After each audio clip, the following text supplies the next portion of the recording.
उन्होंने कहा बेटा सत्संग का मतलब होता ब्यूटी पार्लर। प्रवचन सुनते तब वो टेप वाला चलता था, गोल गोल कैसे घूमती थी। आजकल तो मोबाइल है, जिसका कहो बोलो सब प्रस्तुत। रहती तो छत्तीसगढ़ी बोलना सीख गई। मुझे ट्रेनिंग नहीं लेना पड़ा, कोचिंग नहीं करना पड़ा, केवल संगति की। महिलाएं आती सब छत्तीसगढ़ी में बात करती थी, मुझसे भी छत्तीसगढ़ी में हो जाता बात करना। केवल संगति का प्रभाव है। बिहार जाती हूँ, बिहारियों के बीच में रहती थी, बिहारी में बोलती हूँ। महाराष्ट्र जाती हूँ, मराठी के बीच में रहती हूँ। यूपी जाती हूँ, यूपी में, मतलब कि गुजरात में रही तो वहाँ तो गुजराती सीख गई थी। 2 साल गुजरात में भी रहना हुआ। इस संगति का प्रभाव है। तो लड़का ने कहा कि आज सत्संग में चले जाती, दूसरा दिन है। दूसरा दिन लड़का गया तो फिर दोस्त मिल गए, बातों में लगा लिया। दूसरा दिन का भी सत्संग समाप्त हो गया। तीसरा दिन आखिरी बचा है। माँ ने डांटना शुरू किया कि तुमको बिलासपुर से परसपोल बुलाए किस लिए थे? सत्संग के लिए। एक दिन सत्संग में बैठे हो, किस लिए गए? तो कहा अच्छा माँ कोई बात नहीं, कल हम जरूर जाएंगे। आखिरी दिन है ना, तो अंत भला तो सब भला। अंतिम का सुन लेंगे, प्रसाद ले लेंगे, सेवा भी कर देंगे भंडारा। कहा ठीक है, याद रखना, चूकना मत। अब सत्संग के लिए जा रहे थे दिन, आज फिर वही लड़के लोग मिल गए। दोस्त कहा कहाँ जा रहे? कहा आज मत रोकना, नहीं तो माँ रात में फिर कान खींचेगी कि आज लास्ट दिन है, सत्संग में जाने को कहे थे और आप सत्संग में नहीं आए, पिटाई पड़ जाएगी। आज मत रोकना। कहा अभी तो सत्संग शुरू हुआ है, शुरू में कौन जाता है? आखिरी में चले जाना। कौन रोक रहा तुमको सत्संग? इतनी देर क्या बैठना वहां पाल्टी मार के? अरे जाने ही, लास्ट में चले जाना। कहा सही बात है, 3 घंटा पाल्टी लगा के कौन बैठे रहे?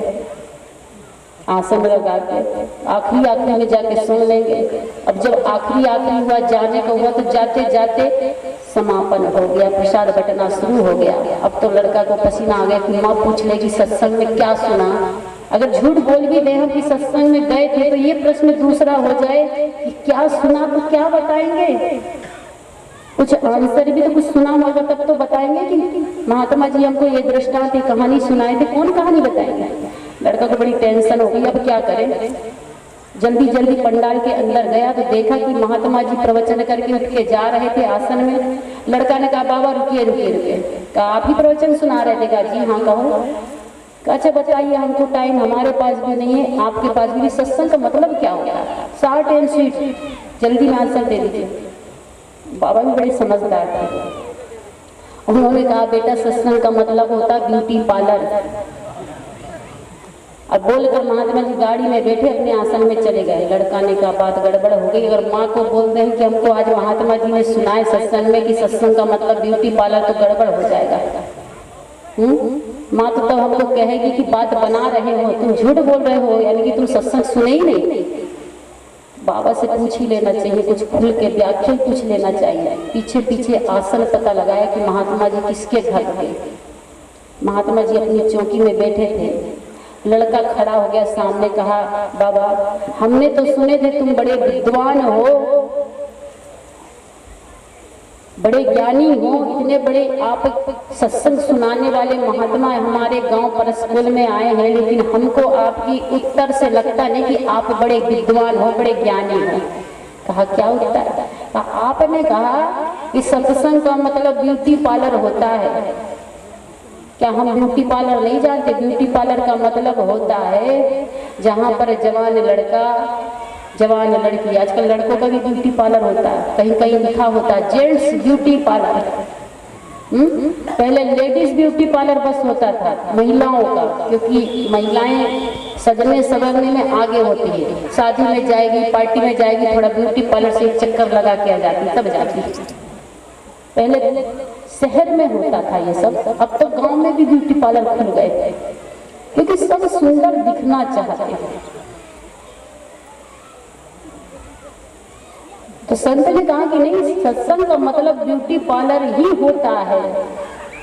कहा कैसे होता है? कहा ब्यूटी पार्लर का मतलब क्या है?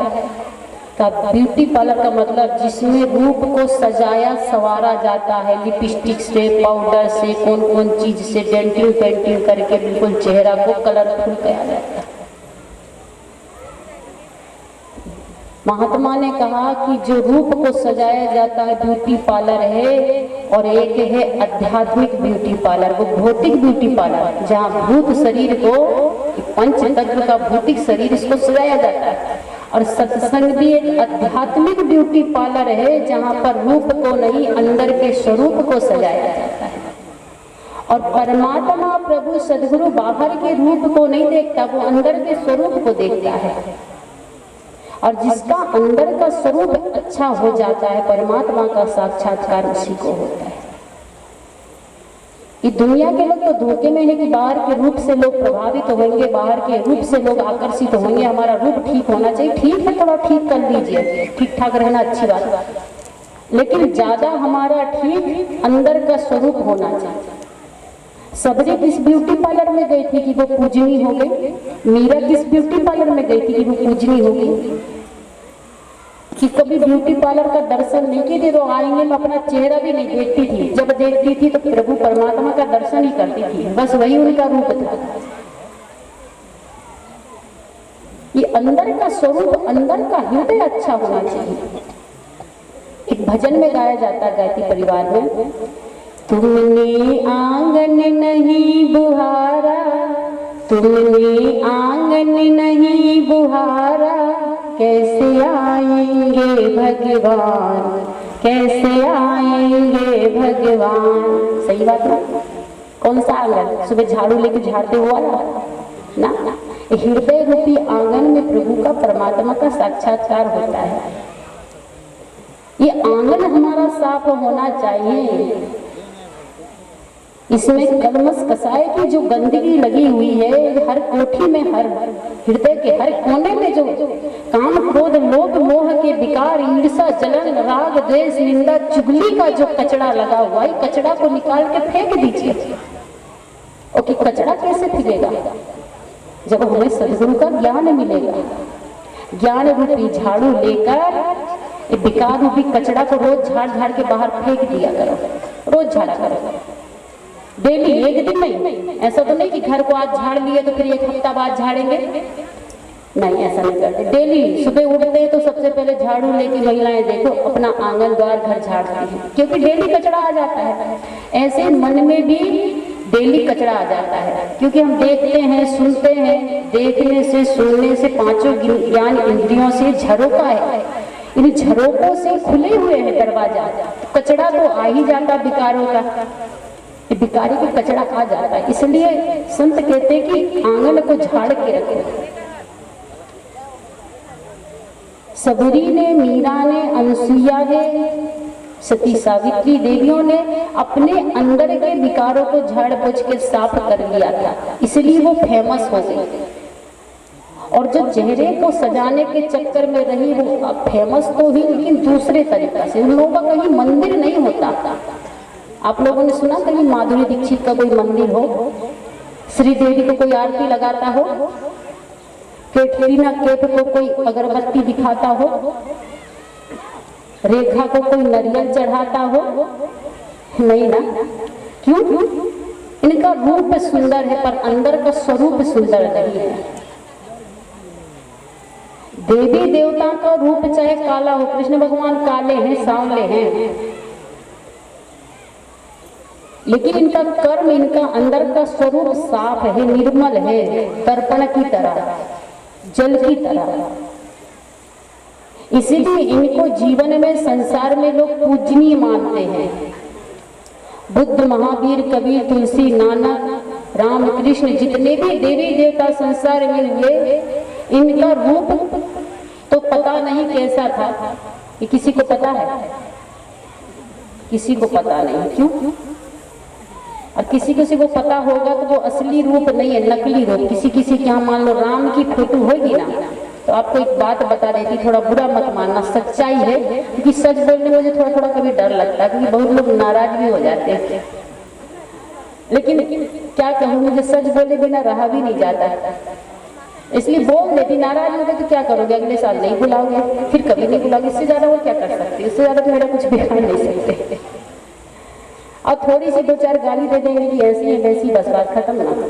वो भी चलेगा मुझे, लेकिन सच बोल ही दे रही थी, आप लोग जो देवी देवता को अपने पूजा घर में रखते हो, राम का फोटो रखे होंगे, सीता का रखे होंगे, कृष्ण भगवान का रखे होंगे, शंकर भगवान का रखे होंगे, सच्चाई ये है कि वो भगवान की फोटो नहीं है। सच्चाई ये है कि वो भगवान की फोटो नहीं है, वो हीरोइन और हीरो की फोटो है जो रामायण सीरियल बना के राम का रोल अदा किए थे, वो कृष्ण और अरुण गोयल जी की फोटो है। मिलान कर लेना, मोबाइल सबके पास है ना, टच स्क्रीन, उसमें सर्च करना कि राम सीता लक्ष्मण, तो निकल के आ जाएंगे राम सीता लक्ष्मण तुरंत फोटो, और अपने घर की फोटो से मिला लेना, सेम है। दीपिका चिखलिया जी है जो सीता का रोल अदा की थी। आप लोग हीरोइन की फोटो को प्रणाम करते, दीपिका चिखलिया जी को जो सीता बनी थी ना, उसी को प्रणाम करते, अपनी सास को प्रणाम नहीं करेंगे, अपनी भाभी को प्रणाम नहीं करेंगे, लेकिन दीपिका चिखलिया जी सीता का रोल अदा कर ली, और अगर वो यहाँ आ जाए ना तो पूरे लोग सबको छोड़ के उन्हीं को प्रणाम करने लग जाएंगे, उन्हीं को नजर चढ़ाने लगेंगे। वो एक केवल कलाकार है, नायिका है। पहले वो बहुत फिल्म बनाए, एक दिन मैं मोबाइल में देख रही थी, अरुण गोयल जी गीता संगीत फिल्म बनाया, पहले बहुत सारी फिल्म बनाया अरुण गोयल जी, लेकिन फेमस नहीं हुआ। लेकिन रामायण सीरियल में इतना सुंदर रोल अदा किया, बिल्कुल ऐसा लगता था जैसे साक्षात राम आ गए। लोग तो रामायण सीरियल जैसे शुरू होता था प्रणाम करते थे, सीताराम। हम देखे बचपन में, जैसी भीड़ यहाँ लगी ना, ऐसी भीड़ लगा करती थी रामायण में। तो आपके घर में कौन रहता है? भगवान नहीं, भगवान की फोटो नहीं, भगवान की तस्वीर नहीं, अरुण गोयल जी की, दीपिका चिखलिया जी की हीरो और हीरोइन जो पहले फिल्म बनाते थे, बाद में रामायण सीरियल बनाए और बाद में फिर फिल्म बनाए, इनकी फोटो को आप अगरबत्ती उतारते हैं।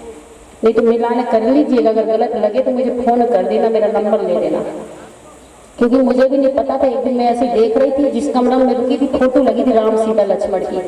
अब मोबाइल चलाते चलाते नेट का जमाना, कुछ भी निकल आता, राम सीता लक्ष्मण की फोटो निकल गई। अब मैं मिलान की तो मुझे सचमुच में लगा ये क्या, हम अगरबत्ती भी लगा रहे तो किसको लगा रहे? हीरोइन को। और कहते भगवान हमको सुख शांति देना, बेचारी वही अशांति में जी रहे बम्बई में भी, उनके जीवन में ही शांति नहीं है। हीरोइन हीरो के, वो हमको क्या शांति देंगे? और हमारे देश की एक विचित्रता है, धर्म क्या कहते हैं हमारे देश में? धार्मिक किसे कहते बता देते? हमारे देश में धार्मिक किसको कहते हैं? जो कागज को, मिट्टी को, पत्थर को पूजे, जो माँ बाप को पूजे, उसे धार्मिक नहीं कहते। कबीर पंथ माँ बाप को, गुरु को पूजते हैं तो लोग कहते हैं नास्तिक है जी। माँ बाप की फोटो की पूजा करेंगे ना, या किसी की भी फोटो की, कहेंगे हाँ आस्तिक है ये। भारत देश में आस्तिक नास्तिक धार्मिक की परिभाषा क्या? जो नहीं खाता उसको खिलाते हैं।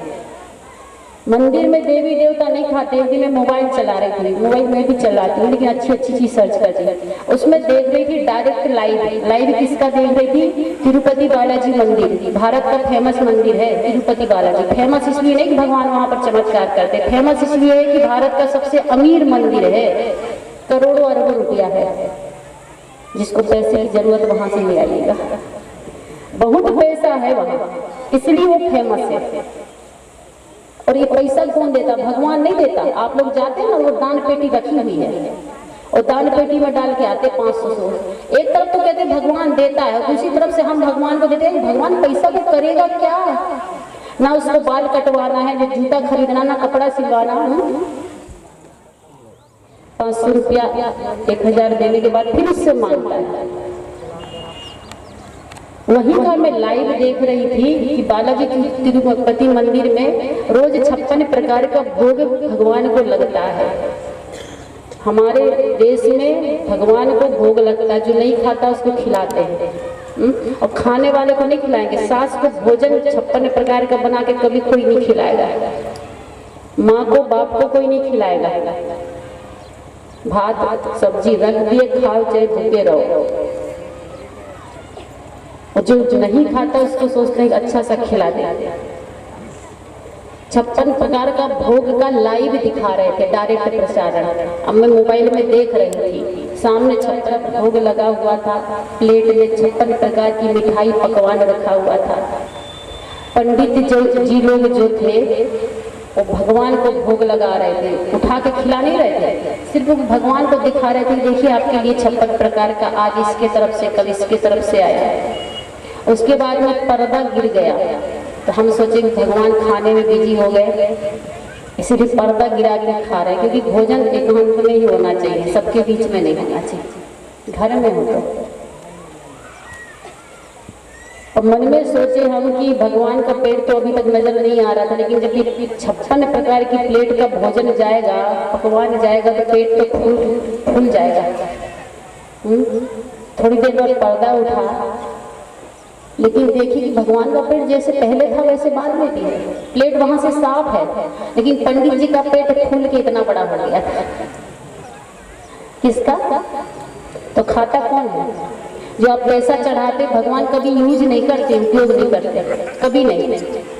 पंडितों के पास जाता है, कभी जगन्नाथपुरी चल जाना, देखना पंडितों के 5 स्टार होटल चल रहे हैं, ना उनकी सर्विस है, न खेती है, न बिजनेस है, न मजदूरी है, 5 स्टार होटल चला रहे हैं। अरबपति उनके बेटा बेटी विदेश में पढ़ रहे हैं, किसकी कृपा से? आप लोगों की कृपा से। आप लोग सोचते कि हम भगवान को दान कर रहे हैं, भगवान को कभी दान नहीं दीजिए, भगवान परिपूर्ण है, सर्व संपन्न है, उसको पैसे की जरूरत नहीं है कि कहीं मांगा है। रामायण में लिखा भगवान को पैसे की जरूरत पड़ रही है तो दे दीजिए,